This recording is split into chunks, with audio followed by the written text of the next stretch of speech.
Good evening, everybody. Congratulations on your token. It's good to hear that stuff. I'm Tony, alcoholic.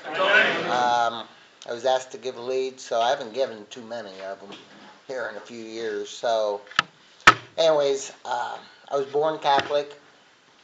Um, Went to St. Anthony School. We went to church. Like on Tuesdays, Thursdays was church. Mondays and Wednesdays was like religion, or vice versa. Had plenty of that. Grew up in a wonderful neighborhood. Years ago, when I remember right, I think most of the neighbors, we just kept 8 gallons in the refrigerators. They just tapped them off the side of the refrigerators. That's what parents did. It was easy access. Uh, I do not want to go into a drunken log. I'd like to share a few experiences with you. Um, Actually, I grew up, had a pretty normal life. I mean, I had decent parents, uh, very strict, especially dad. Mom, she ran the house. Only thing, if we'd be disbehaved during the day, mom, she just pointed a finger at one of the boys. Dad took care of it from there when they got home. Mom didn't argue with us during the day. We just knew what the consequences were in the evening. That's the way we grew up. Um, Went to Coldwater High School, graduated from there. Um, we had high school parties just like anybody else. Uh, there, I don't know, people smoking joints. I tried them. I always went back to my beer. It's just something I just never got into. Um, really didn't get in any trouble. Graduated from Coldwater. Got a full-time job. Oh shoot! Hey, let's back this up a notch. I'm jumping ahead here. When I was 12 years old, um, I worked on a farmer's farm, and this is where I was being molested all the time. And I couldn't fight from him. I was scared Dad would be mad because I wouldn't have a job. And I just wanted to get that off my chest. Somebody brought this up to me a long time ago. They said, I don't need to bring this up anymore. I disagree. I do know fellow members that are out there now that were able to bring this up. And hopefully that was able to help them. So as I give a lead, this will always come out. I don't care if it helps 1 or 20. But it's something I got past me. I had an old friend, I shouldn't say an old friend, I had a friend of mine said, just say a prayer for him. And I did, and for the love of God, I have no idea why. It's gone. I said my prayer. I told God, you just take him. You deal with him. I'm done with him. And I come to find out now he's deceased. So uh, maybe it's me being prejudiced, whatever, but I'm very happy to hear that. That changed my whole childhood on that end of it. I love to play sports. I love to play Little League. I love to play football. I was in all kinds of stuff. But after a few years of doing that, as we got older in high school, we were changing clothes down in the locker rooms. And I got really embarrassed down there. I thought the kids could see right through me. Every time I'd take my pants off, I just thought people could see through me and what happened from years ago. And then I went out on the weekends. I didn't get in trouble, but I was just doing that to try to fit in. And one thing led into another, and then I graduated from high school, still bugged me. And I just think to this very day, I was just drinking to try to fit in and lying about everything I was doing. And it got to be easy, you know. Where was you at last night? Lie. What'd you do? Lie. And it was an easier way to deal with it. And as I got older, I didn't realize how much it was creeping up on me as far as little things sitting back in your mind. They tell me, the remorse, the drinking. It seemed like every time I got drunk, it just seemed like it was worse. That's what it seemed like. I never gave an opportunity to heal. And I was mad at God. Why'd he put me in this kind of a predicament? And here, after being in the program for a little while, I come to find out that God kind of put me in crossroads. I was just choosing different things at different times in my life, and I'm not saying I made all the right decisions. I didn't. But as drinking kept going, it was progressing. I'd go to work all day. I'd come home. We'd have dart league, beer league, whatever going on. And it'd be midnight, 1 o'clock in the morning, back up at 5:30, do it all and start it all over again. It just seemed like it was getting worse and worse. So I get married, and that's where a lot of problems were coming in. I got thrown in jail. And then, nope, I'll never do it again. I won't drink. I won't blah, blah. But I went to, what do you call it in Lima, for 3 days to detox. Won't do it anymore. Won't do it anymore. Lied. As soon as I got out, boom. Went back to jail. And then I was set away for 30 days to rehab. And I went there to actually learn. I was sober for a month before I went to the rehab. But I went there on my conditions, and that didn't work very well. I had to work with my higher powers decision, which I didn't realize too much at the time. My wife pretty much gave me an ultimatum, you know, either kick it or leave. And so I started coming to AA meetings, and I went home one night and I told her, I said, I don't have to live that way anymore. And she interrupted me, and she said, I don't think you're understanding this. Remember, me and the kids, we don't have to live this way anymore. And that stuck to me. It completely stuck to me. I love my family, love my kids, love my wife to death, and I'd do about anything for them. So I went through the process. I was going through the process, and one night I went home, told her, I said, I need to keep going to these meetings. I need to stay with the program. I need to meet people. I need to have friends. I need, and I notice it's always me, me, me, me, me. Okay? And I try like heck nowadays to stay away from that as much as possible. And my wife, she didn't understand it at the time, the AA program.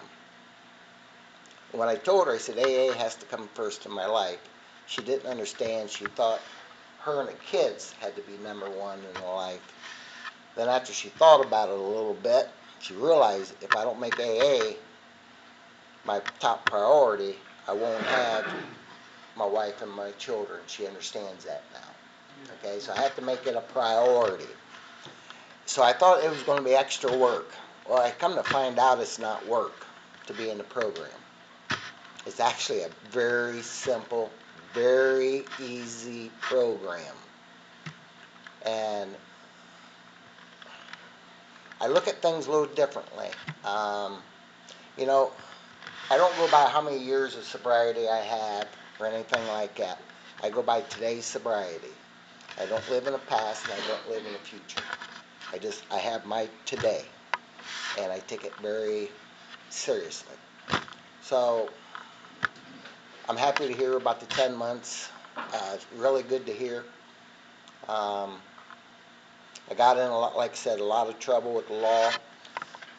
And as I was coming into the AA programs, I started meeting people, Steve, Dwayne, Jim, I started meeting a lot of people, Kevin, a lot of people. And they're just like me. See, I thought I'm the only one with this kind of a problem. Nobody has gone through what I went through. Well, that's all bullshit. So, we're all here for the same reason and the same purpose, is to stay sober. And it took me better than, I'd say, a good solid year, going on 2 years, until I actually found my higher power and truly trusted him. Trust was a big issue for me. And found him, got him, and now all we have is an endless prayer. We talk to each other till the time I go to bed, till the time I get up in the morning. It's an endless prayer. I never stop, and it helps me throughout my day, even on bad days. Somebody made a statement one time. You can start your day over at any time. When I first got in the program, I'd restart my day at least a dozen times. You know, I was always I'd fly off the handle, just mad. I was always mad, and I couldn't figure out why. And I think a lot of it had to do with the alcohol. I think a lot of it had to do with not fitting in, and I also think it had a lot to do with the fogginess in my head. I just had a hard time accepting a lot of things. And now, when I come into these rooms, uh, I learned to surrender. That's my biggest one. I had to surrender. And come to find out, when I surrendered, I got looking back in my past. Surrender. I've never surrendered anything in my life. It wasn't easy for me. Um, you got to remember, I'm the ex-president of the universe, because it was mine. It had to be my way. Didn't work. Work was the same way. My way. Now I come to understand people had different ideas. And it's kind of nice to listen to different ideas, because you can look at things differently. And I like that. It's a new way of living for me. Like I said, when I first came into the program, I think Braden was 7, maybe 8. Now he's 21. My daughter was really little. Now she's 19, going to college. My wife's got a good job too. Things are looking good. Is every day like a dream? It's going to be perfect? No, it's not. I have to fight this every day, just not near as much, not as hard as what I did years ago. And by coming to these meetings, people talk about things will get easier. It does. Just give it time. I see some people, they really, really try to make this program difficult. It doesn't have to be difficult. For me, the simplest thing I could do was just do the next right best thing. And that sticks with me. So then, with these beginning meetings on Wednesday nights, this is the one I really love, is HALT. HALT. Years ago, when I was hungry, I would drink beer, then eat, just to keep my belly full. That's what it felt like. And that was that way when Dad and them had a keg out of the refrigerator. That was no way to be. So now, if I'm hungry, I eat. Angry. When I get pissed off, I usually just say a prayer. And most of the time when I'm mad, it's basically because I caused it. It's usually me. There's no other way to look at it. Lonely. I got enough hobbies now in my life to where I really don't get lonely. It's nice to have a little peace once in a while. I always thought by joining this program I wouldn't know what to do with all my time. Now I'm kind of wondering where all my time goes. You're trying to fit it in, and it's great. Only tired. Learned how to take naps. Love my naps. Okay? I mean, it's 1:30 on a Saturday afternoon. There's nothing going on. I'd rather lay down for 45 minutes to it. Sometimes they lead into 3 or 4 hours, But I like my naps. And my wife notices it when I get up. I'm in a lot better state of mind. And it's really interesting how that works. I swear to God, that is my higher power working through me to set me up for the next few more hours I'm going to be up. It helps me. So I take the HALT program part. I play that quite a bit. And I have nothing but good results from it. Um, like I said, when I was hungry, like I said, I always drank. Um, it's no way to live. And I come to find out I don't have to live that way anymore. Um, I guess I just got so damn sick of being sick and tired. I was just sick and tired of it. And I was looking for something, a spark, to help me get started.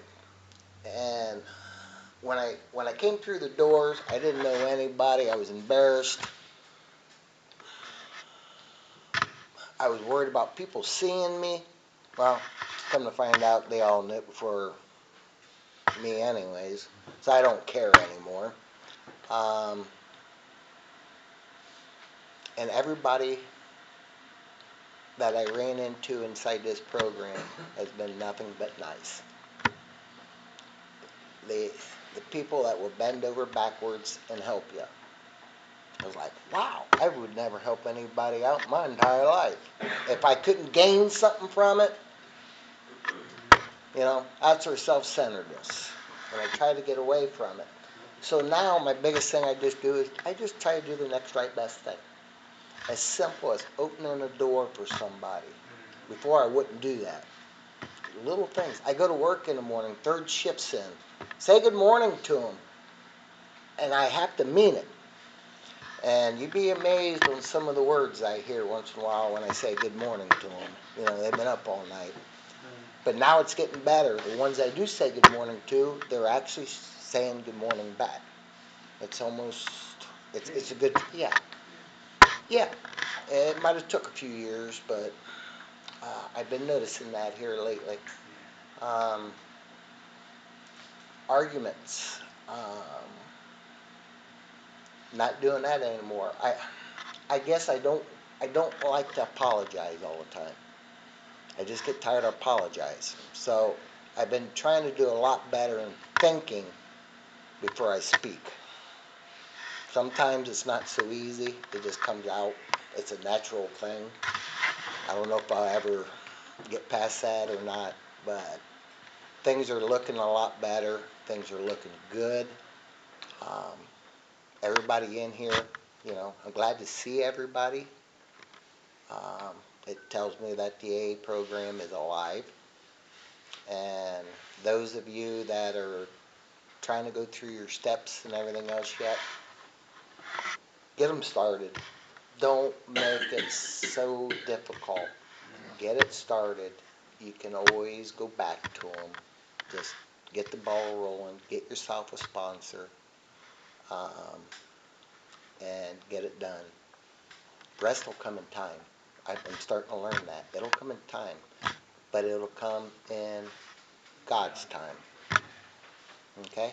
So if I don't catch on everything right away, well, I was in a bad car accident years ago, coming home from work, actually sober, and I took a pretty good blow to the head. I got a hard time reading and actually sticking up here. I'm better off listening and learning. And when I first came into the program, I was just told basically, shut up, sit there and listen, in plain words. Gary T. was my sponsor. He was good about it. He was stern. Um, he pretty much told me up front that if I'm just going to be wasting his time, he was just going to move on. There's other people that needed help. The other thing I learned from him on this was when you sponsor someone, I do not chase people. I just don't. I'm here to help you to get started in the program. If you need a ride, great. The whole ordeal, you need help, fine. But I had a few of them where it seemed like you had to chase them, and I just don't chase anymore. I don't. It's your program. I'm learning this. Everybody has their own style and their own way of running this program. All of our personalities are different. So with that, I learned to where my program is totally different than maybe Jim's. You got 10 months in, you got a program going. I'm sure ours is not even remotely close. And I'm okay with that, you know? As long as you're not drinking, just don't pick up the drink. It's great. Last weekend was my first weekend since I've been sober. I don't know. I'd have to step back maybe 12 years, 13 years, somewhere in there. That my wife allowed me to leave. That's how much I hurt her through my drinking for years. And she let me go with my neighbor. We went fishing up at Buckeye Lake. Okay, went up there, we had a ball. Spent the night, come home. Well, my neighbor Bill, he's one of them guys, he could open up a beer, take 2 slurps out of it, and he's pretty much done with it. When I went to restaurants, I wondered why people always left on like, dude, you're wasting all that. I would never waste anything. But it was kind of nice. It was a nice feeling to have where it took a long time, but I think I'd get my trust back on that end of it. It's not where I'm leaving the house and, well, where are you going? How long are you going to be gone? You know, and stuff like that. I'm not running into them issues anymore. I knew it was going to take a while. I didn't know it was going to take that long. But I have to stop and realize the hurt, the pain that I put my family through. And when I came inside this program, it has taught me on how to live.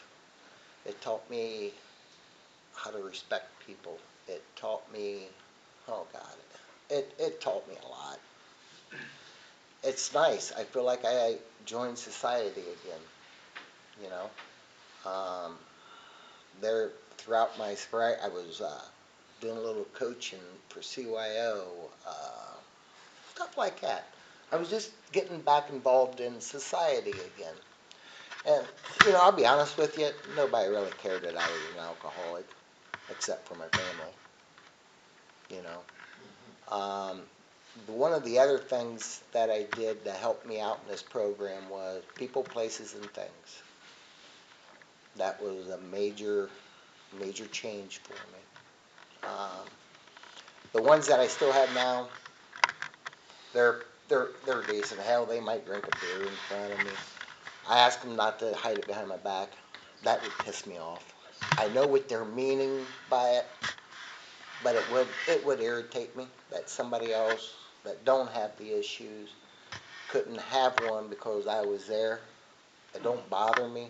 I can go anywhere, do anything I want. I just can't drink. Is that so bad? Really? No, it ain't.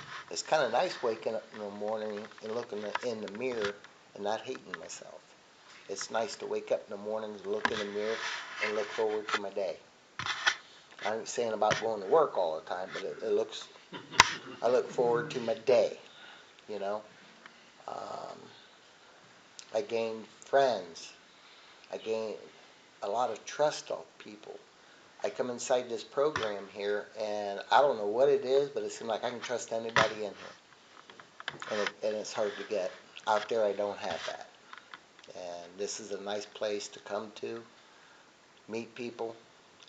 I do a lot of Sunday night meetings into the book. It just seems like they just got to keep pounding them same chapters into my head over and over and over again. And it seems like I pick up a little bit here and I pick up a little bit there. And it's a nice change. Um, for right now, Friday night meetings are working out pretty decent for me. The kids, like I said, they're all older now. I'm starting to get a little bit more involved in the AA program. I feel as though their start has been pretty decent. Um, I'm trying to teach them a better way, you know. I feel like that's part of my duty, you know, and to help them out. You know, there's people that bring children inside this world, and I wish some people would just stop and think. Them children didn't ask to come inside this world. We put them inside this world, so it's our responsibility.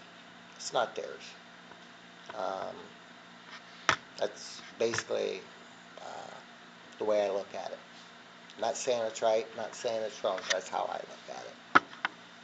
And I really don't have really much more to add. Um, I'm terrible at leads. I don't like talking in front of people. Um, I got my lead at home. It's amazing how this works. Somebody said this at one of these meetings. You know, it was like 3 leads. When I practice at home, the one I gave, then my next one when I'm driving home. I wish I would have said this, or I wish I would have done this. There's so much you could do, and you're trying to get it in, and my mind's just jumping back and forth right now. And but I did the best I could, and I hope you guys enjoyed it, and it's a pleasure to meet y'all. And once again, hang in there. Pretty good. One day at a time. All you can do. It's all you got. And then the other one is, just don't drink. Everything else falls into place. Yep. Everything else will fall into place. Yep. So with that, that's all I got. Great.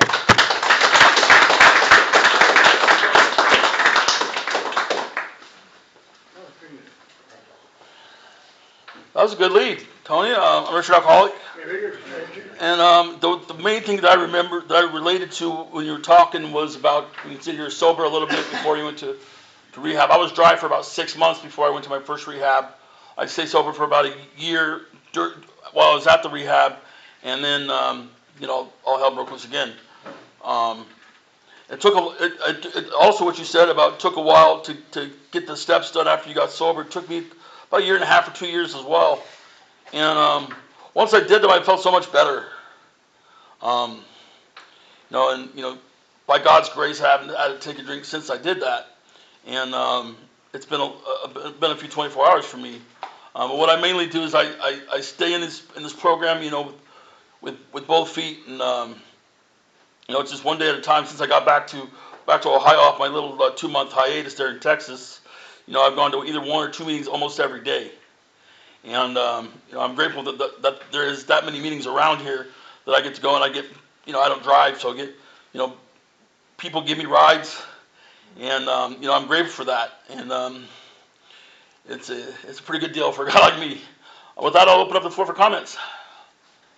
My name's Tom Alcoholic. Tom. I want to thank you, Tony. I like when you pointed out that you go into your work and you say good morning to these people, and they say good morning back. That's the power of God working through you to them and gives them strength to go on. Because when I had resentment, anger, and fear, I was not nice to anybody. I couldn't go into work being nice. Ever. I was always afraid, somebody was going to, like you said, someone could see me as if I was naked or something. That's what I think I would have said.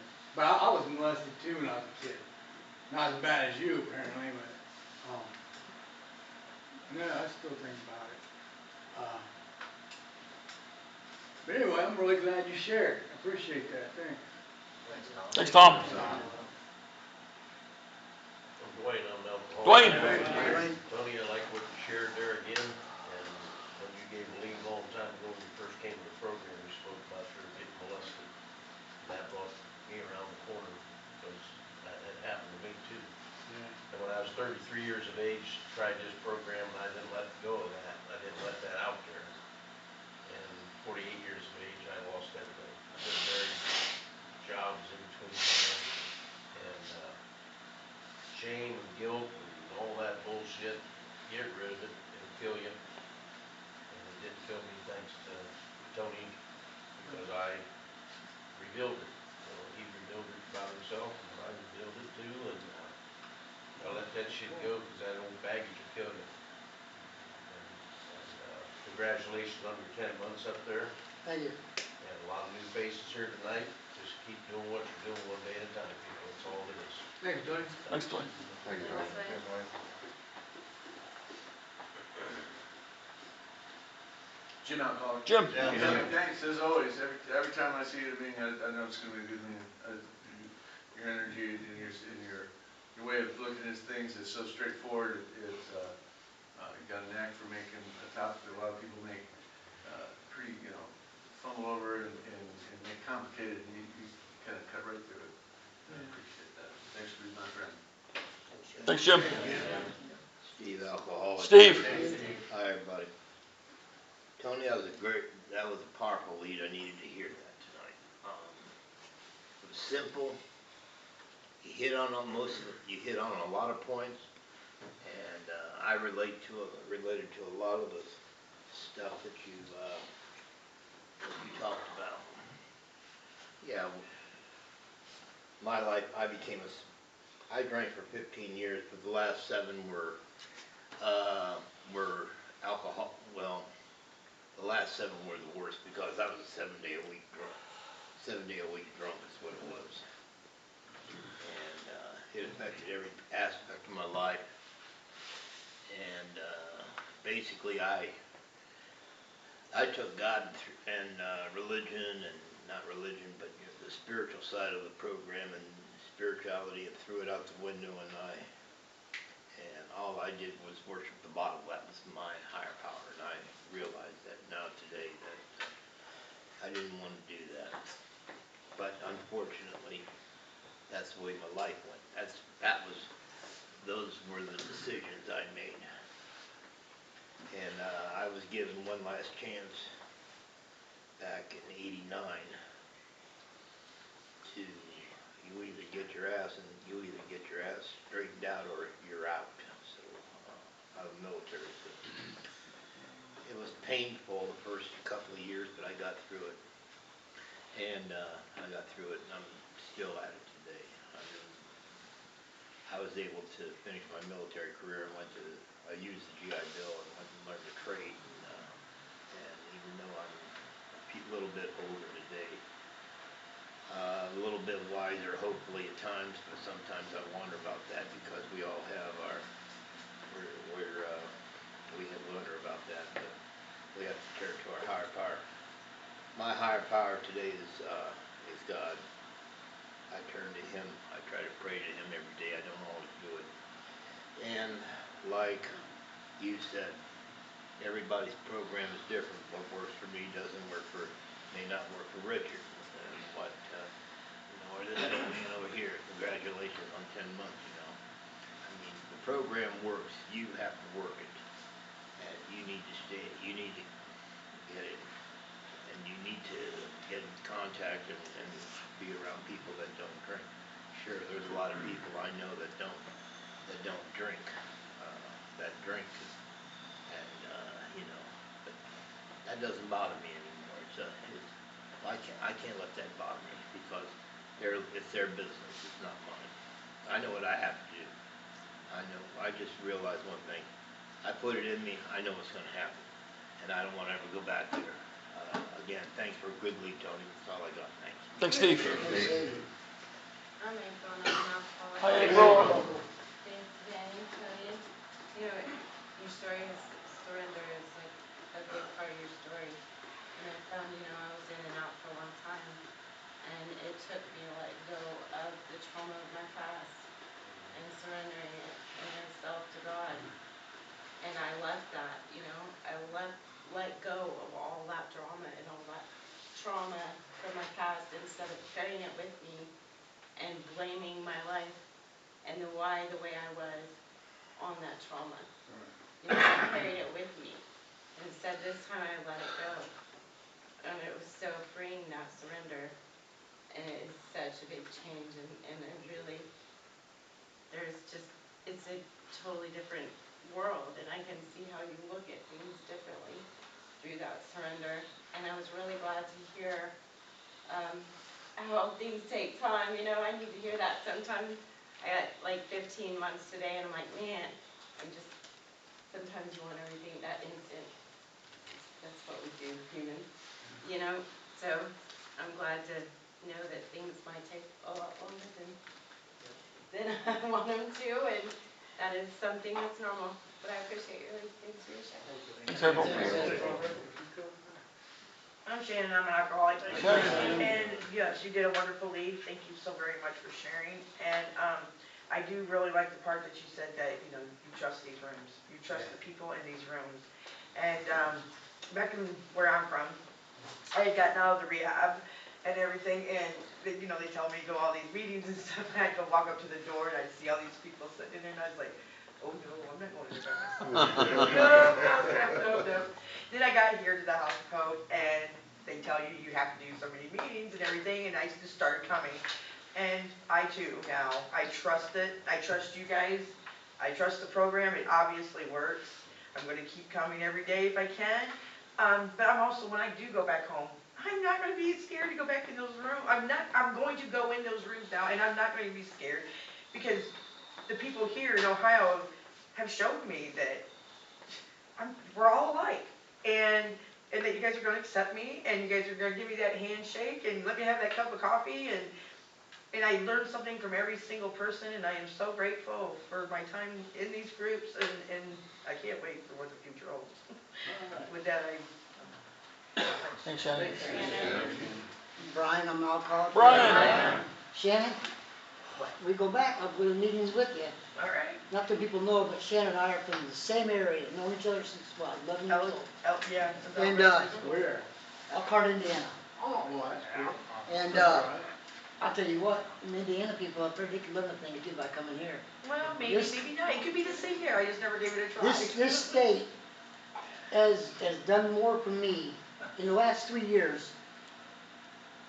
My addiction, drugs, put me in jail, hospital, in a different state. All I got was a slap on the wrist and a fine. That was it. No accountability, no nothing. You know, I had to call that probation officer for 6 months, just call him. No testing, no nothing. No accountability. It failed me.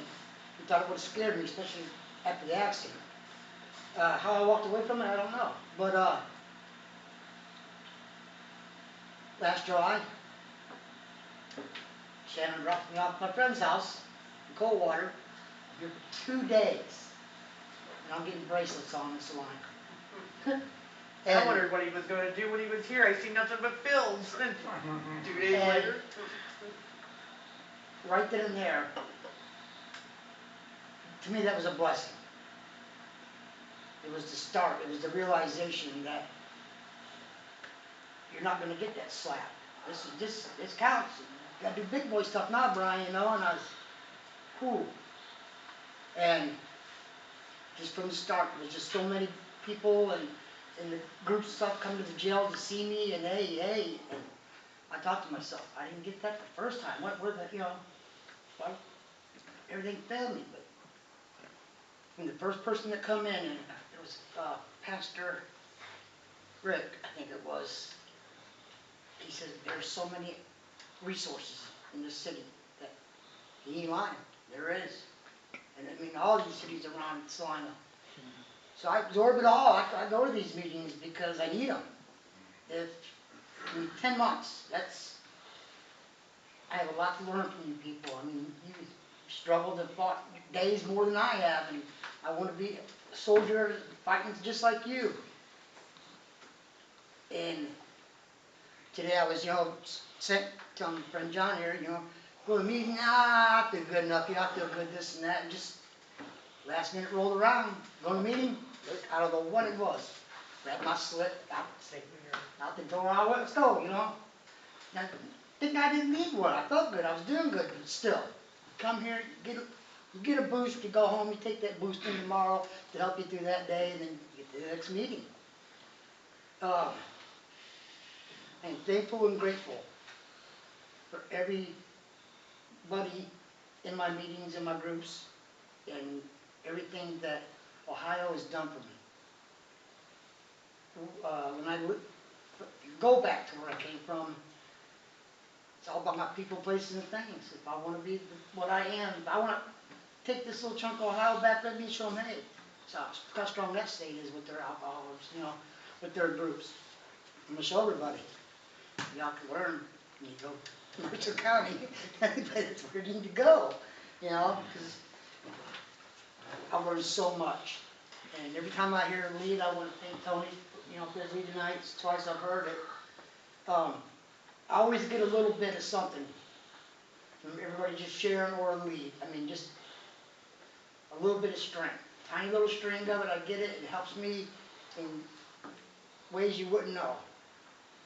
It just reminds me and it humbles me that, hey, everybody's here for me and I'm here for you. And that I'm very thankful for. And with that, I'll pass. Thanks. I'm gonna call it. Go ahead, Andrew. Go right ahead, buddy. I want to thank you for sharing with us. Yeah, I remember a lot of times people don't want to seem to talk to you, but if you see them, you start saying good morning. They start speaking up and they're looking for you. We had a guy at the grocery store that started running it. And he'd walk down the streets and you'd drive by and he'd never look up. He'd just keep on walking. So I just started blowing my horn and he'd look over there and I'd wave at him. He got to waving at me every time he seen me. But it's great to be sober. I just appreciate you sharing with us. Thanks. Thank you, Andrew. Kevin, I'm no caller. Thanks, Tony. Good lead. I've heard you a few times. And actually, I think a couple weeks ago, I missed your lead, but, you know, there was a reason behind that, you know. There was a friend in the program that reached out for help, and we was taking him to Fort Wayne, and, you know, and he wanted to go to a treatment center, and we got him in a place, and you know, that's just what we do, you know. We help each other out here, you know, and you know, I remember when I was new in the program, you know, if it wouldn't have been for the people in this program around here that reached out to help me, I don't know that I'd be here today, you know. And that's been a few 24 hours together. And, you know, we all have a past. And one of the things, I guess, that no matter what our religion, our family, or, you know, everything that we've done, sometimes in life, we just don't know how to deal with that. And, you know, and one of the things this program does is it teaches us to clear away that wreckage of that past and put it behind us. And, you know, and I'm so grateful for that, you know, because like I said, we all got past, we all have things to deal with, and this program is how I learned to deal with that and put that behind me. So thanks for a good lead, thanks for being my friend, and congratulations, Brian. You know, you've come a long way in 10 months, you know, and that's one of the greatest joys for me of being around this program for a while, is I get to see people's life change. You know, I've seen a lot of people over the years that walk into these rooms, and you know, sometimes 10 years later, these people are still doing the same thing. They didn't change anything, you know. And then I get to see people that want something different. You know, we all lived our life, you know, but there comes a time when we want something different. That old life don't work no more, and we want something different. And I've been blessed to see a lot of people get sober, change their life, and see their lives get better. And that'll happen with you. You just keep coming back. That's all I got. Thank you. Thanks, Kevin.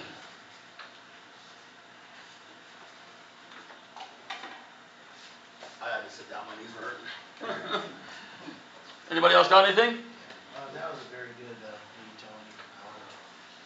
Especially like how you said you always looked at your sobriety as a day-by-day thing, even though you've been sober for, a very long time. So most people in this room might have one day to 20 years. That's how I look at my sobriety, is like 24-hour by 24-hour basis, because I don't like complacency. I realize sobriety is the key to my life, because without it, my life can be so much worse. And as I was saying, complacency, I just don't want to fall into that mindset where that's what I got to do, or that's what I got to do. I just know I have to do that. And it's not really hard for me to do given my situation, but it's just accepting that I caused that and moving forward from that. That was the hardest part of my recovery. Because in the beginning, it was always like animosity towards the situation, people around me, but there was always that one common denominator, it was me, and it was alcohol.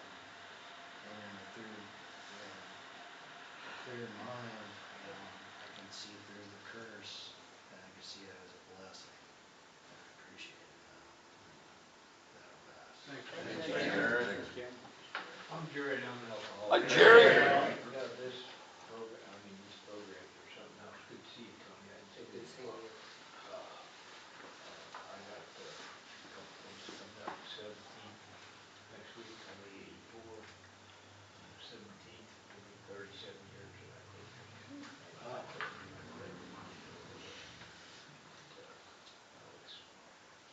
I can say about you newcomers, keep coming back. It works. Jerry.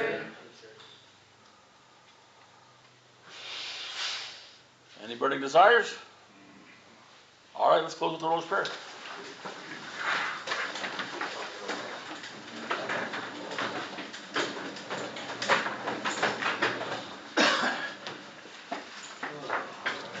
You want me to go that way?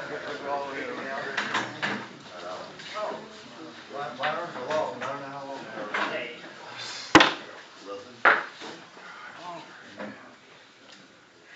Tony, you want to take us out? Who keeps us sober?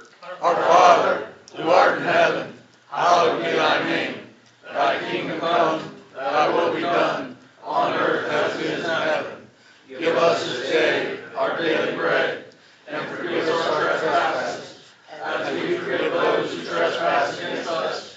And lead us not into temptation, but deliver us from evil. Thine is the kingdom, power, and glory forever. Amen. Keep coming back, works in the word. I recorded this. You did?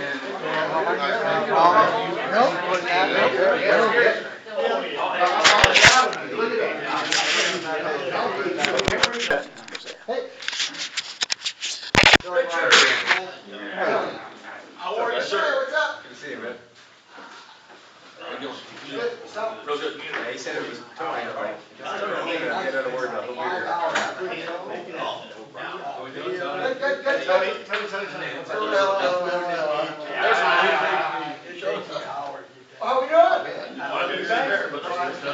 What's up, Billy? Not much, yourself? I can talk to the lady in here. Hey, how are you? First thing here. I'll sit back here with you. Hey, everybody, how you doing? Good. I think it is. I know what's going on. They tell me I'm doing good at the hospital. We got all them monitors.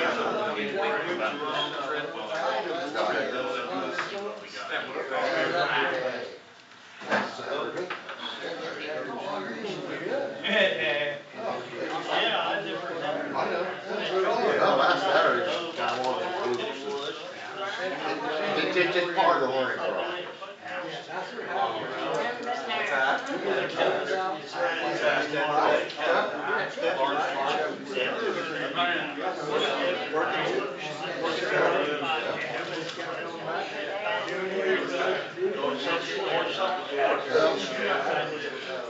I learned from it.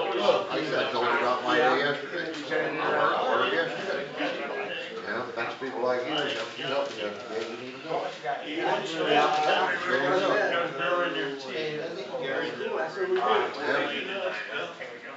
said you was in charge, and it worked, brother. I just So I guess, told me to what's his slow name down. gave him this number? Remember who's in charge? Jack Wilson? Cause he had number 10. Oh, did he? Yeah, and then he gave it to him next Right week. now. I got it. Cause I was gonna order the number 1 jersey, but they're cheap. I got it all figured out, but I didn't know if he was gonna change his We have number. gratitude. Always helps when we have gratitude. got a lot to do. Did you like the new style? What's that? The new uniform style? Because when you I keep seeing things on, but I didn't look at For about an hour a day, and then, I don't. What do you thanking me for? I mean, they're alright. The throwbacks are excellent. It looks just like it in the 80s. Make a point to talk to at least 1 alcoholic every day, at least somebody every day. And always talk to them. I give them a call, talk for a little bit, see how they're doing, what's the world. See if anything I can help them with. Never mind. I can help you with, so. They're on the website. Yeah. I was wondering why Yeah, you the were website. Chris. They just have a little bit of the mountain range on the side right there. That, Oh, yeah. I mean, they'll get my I talk phone. to him. Him and I stay in touch. I had to work last weekend, so Where you guys Saturday from? was off, Sunday was I off. haven't traveled in so long. Monday I had to work, well. I know that. I like the white helmets. Yeah, right now. It looks like they made the logo on the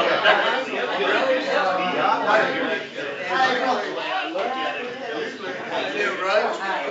Tom. Ryan. Yeah, I was surprised that I see it all over. Yeah, I'm Randy, by the way.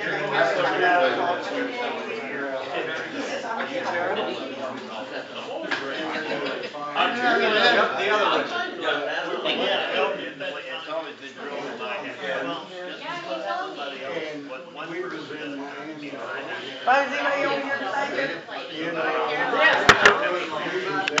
As long as it is.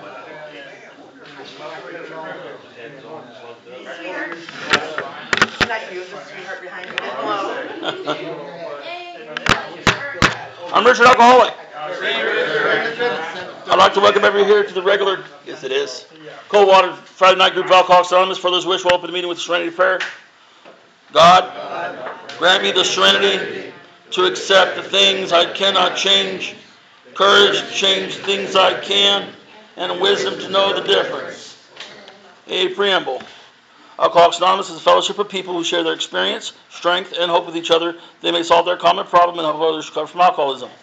The only requirement for membership is a desire to stop drinking. There are no dues or fees for AA membership. We are self-supporting through our own contributions. AA is not allied with any sect, denomination, politics, organization, or institution. Does not wish to engage in any controversy. Neither endorses nor opposes any causes. Our primary purpose is to stay sober and help other alcoholics to achieve sobriety. With that, I have a friend read a portion of Chapter 5, how it works. Here's how it works. Hi, I'm Doug, and I'm an alcoholic. Hi, Doug. Rarely have we seen a person fail who has thoroughly followed our path. Those who do not recover are people who cannot or will not completely give themselves to this simple program. Usually men and women who are constitutionally incapable of being honest with themselves. There are such unfortunates. They are not at fault. They seem to have been born that way. They are naturally incapable of grasping and developing a manner of living which demands rigorous honesty. Their chances are less than average.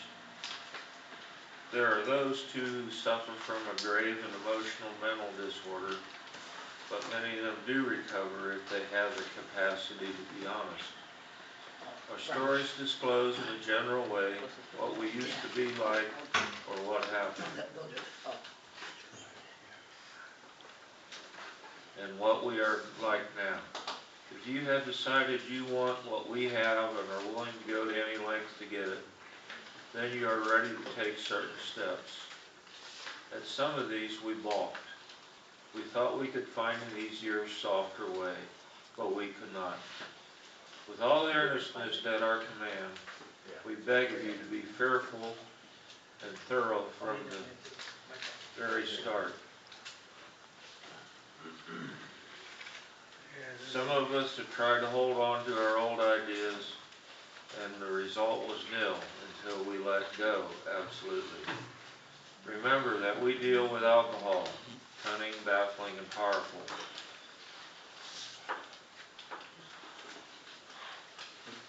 Without help, it is too much for us. But there is one who has all power. That one is God. May you find him now. Half measures availed us nothing. We stood at the turning point. We ask his protection and care with complete abandon. Here are the steps we took, which are suggested as a program of recovery. 1. We admitted we were powerless over alcohol, that our lives had become unmanageable.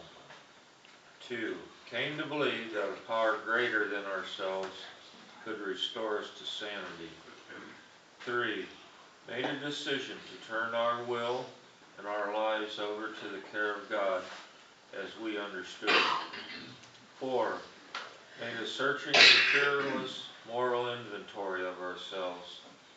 Admitted to God, ourselves, and to another human being the exact nature of our wrongs. 6. We're entirely ready to have God remove all these defects of character.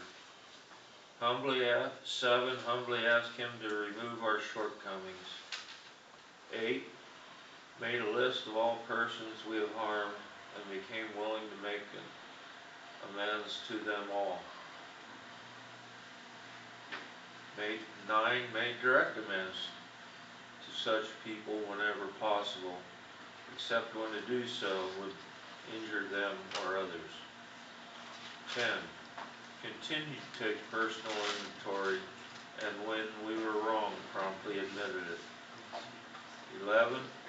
Sought through prayer and meditation to improve our conscious contact with God as we understood him, praying only for the knowledge of his will for us and the power to carry that out. 12. Having had a spiritual awakening as a result of these steps, we tried to carry this message to alcoholics and to practice these principles in all of our affairs. Many of us exclaim, "What an order, I can't go through with it." Do not be discouraged. No one among us has been able to maintain anything like perfect adherence to these principles. We are not saints. The point is that we are willing to grow along spiritual lines. The principles we have set down are guides to progress. We claim spiritual progress rather than spiritual perfection. Our description of the alcoholic, the chapter to the agnostic, and our personal adventures before and after make clear 3 pertinent ideas. A, that we are alcoholic and could not manage our own lives. B, that probably no human power could have relieved our alcoholism. And C, that God could and would if he were sought. Thanks, Doug. Best friend to read the traditions? Hi family, I'm April and I'm an alcoholic. Hi, April. These are the 12 traditions of Alcoholics Anonymous. 1. Our common welfare should come first. Personal recovery depends upon A, unity. 2. For our group purpose, there is but one ultimate authority, a loving God as he may express himself in our group conscience. Our leaders are but trusted servants, they do not govern. 3. The only requirement for AA membership is the desire to stop drinking. 4. Each group should be autonomous except in matters affecting other groups or AA as a whole.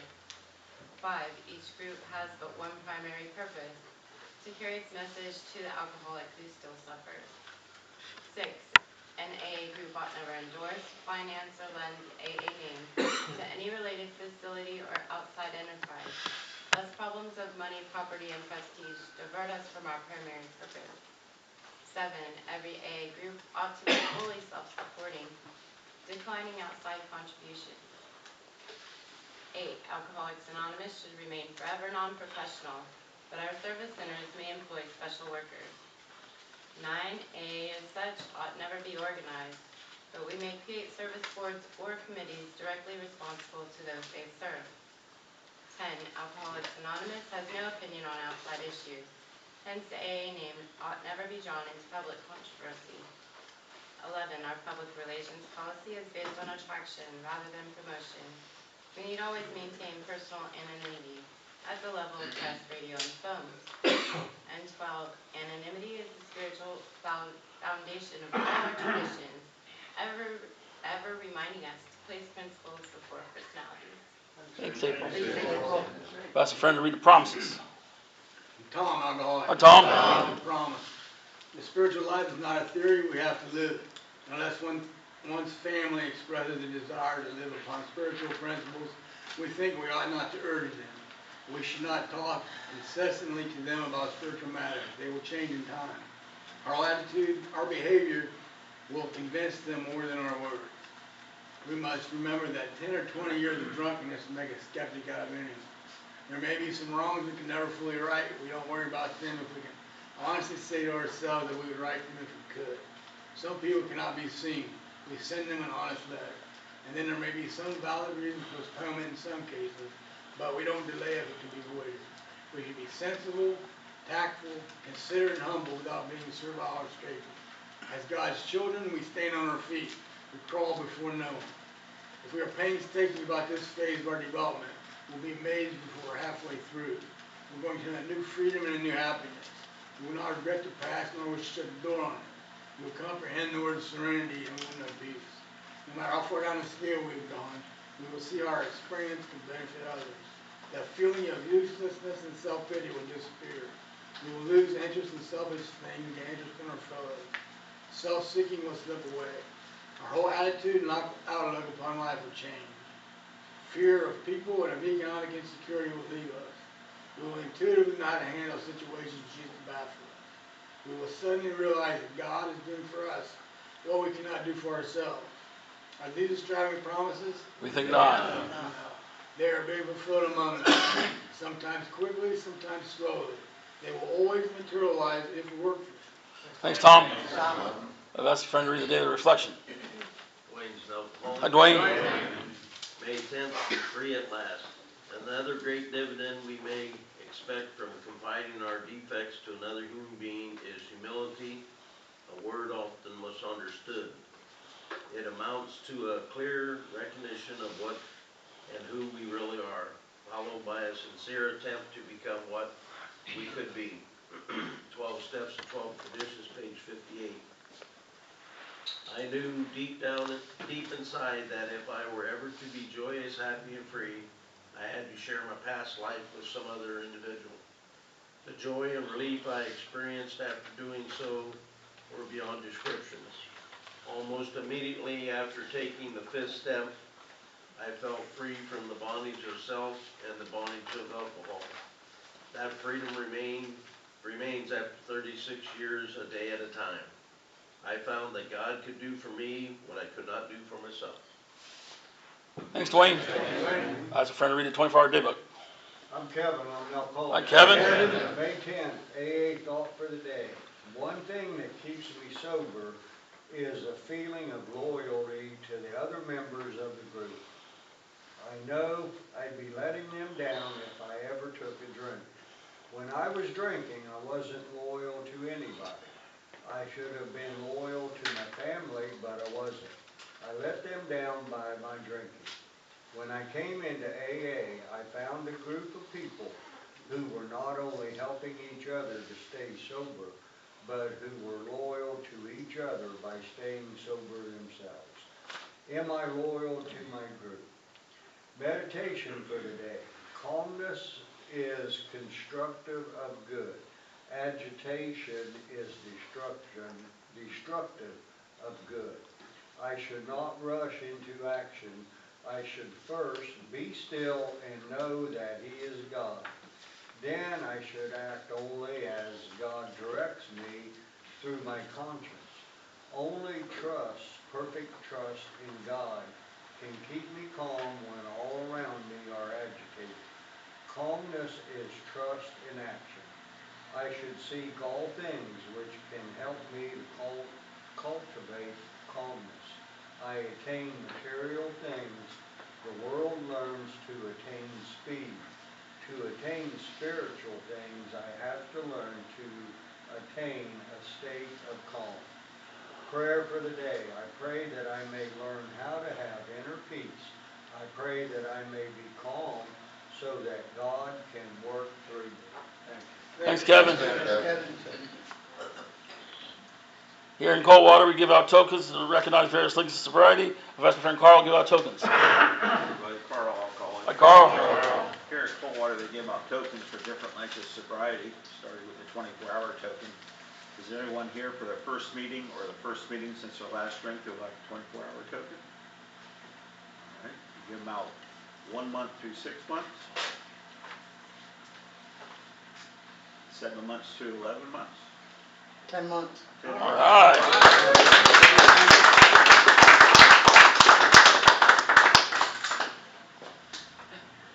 Thank you. Congratulations. Yeah, man, congratulations. Thank you. 1 year, any year after. Well, if you got today, give yourself a higher power. Thanks, Carl. The only announcement I know of right now is the district meeting on June 2nd at the Jabez House in Salina. That is at 1:15. It is for GSRs, alternate GSRs, and anybody interested in service. It's a good way to get involved and stay active in your sobriety. We'll go around the room and introduce yourself, starting over here. I'm Shannon, I'm alcoholic. Hi. Hi, Shannon. Brian, I'm alcoholic. Brian. John Wayne, alcoholic. Hi, John. John. Steve alcoholic. Hi, Steve. Carl Alcoholic. Carl. Carl. Jim and Ralph. Hi, Jim. Jerry alcoholic. Jerry. I'm Jared Alcoholic. Jared. Non alcoholic. Hi, Don. Don. I'm Doug and I'm an alcoholic. Hi, Doug. Jared, former alcoholic. Jared. Randy Alcoholic. Randy. Tom, alcoholic. Tom. I'm April, I'm an alcoholic. Hi, April. Kevin, I'm an alcoholic. Kevin. Richard alcoholic. Richard. Russ alcoholic. Hi, Russ. Andrew, alcoholic. Andrew. I'm Brad, I'm an alcoholic. Hi, Brad. Greg, alcoholic. Hi, Greg. Tony, alcoholic. Tony. Dwayne alcoholic. Dwayne. All right. One announcement. Okay. Steve alcoholic. Steve. Second Friday in June, we will start meeting, the Coldwater Friday night meeting will start meeting across the street over here at the Father Youth Center.